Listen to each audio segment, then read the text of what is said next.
Hello all, welcome back to channel. तो पढ़ते हैं कंसिस्टेंसी के बारे में।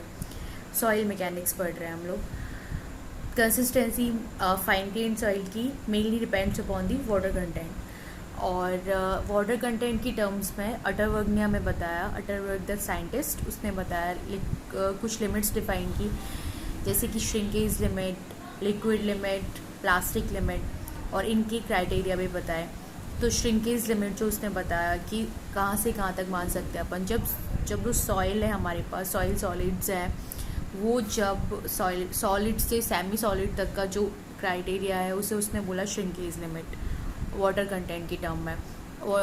The graph is plotted in between volume changes of soil and water content, मतलब the amount of water we added in the soil and change in the property of soil is defined by the Atterberg's in something like limits.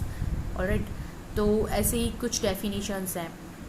अब first अपन ने shrinkage limit के बारे में पढ़ा। Shrinkage limit का वो water content है तब उस जहाँ तक कंप्लीटली सैचुरेशन ऑफ सॉइल हो चुका है, मतलब degree of saturation is like equal to 1, और मतलब वर्ड्स टू लाइक व्हेन ये सॉलिड है और सेमी सॉलिड तक वाटर कंटेंट अपन 1 काउंट करके चलते हैं, और जब सेमी सॉलिड से प्लास्टिक स्टेट में आता है तो वो वाला जिस स्टेज पर वो प्लास्टिक में चेंज होने को होता है, तो that is water content in defined as a plastic limit. और प्लास्टिक से लिक्विड लिमिट में चेंज होने को होता है तो उसे लिक्विड लिमिट कहा जाता है, मतलब वाटर कंटेंट लिक्विड लिमिट कहा जाता है। अब इन सबको टेस्ट करने के लिए पर्टिकुलरली अलग अलग साइंटिस्ट के अलग अलग मेथड हैं।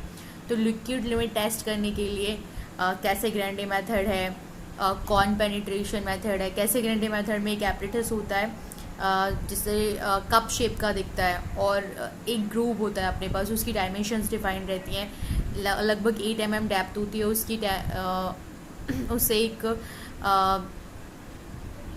ग्रूव कट बनाया जाता है, और उसमें हिट करने के लिए साइड से हैंडल ब्लोज किए जाते हैं, जैसे कि ऑलमोस्ट 25 नंबर ऑफ ब्लोज पे जो हमें वाटर कंटेंट मिलता है उस वाटर कंटेंट को लिक्विड लिमिट कहते हैं।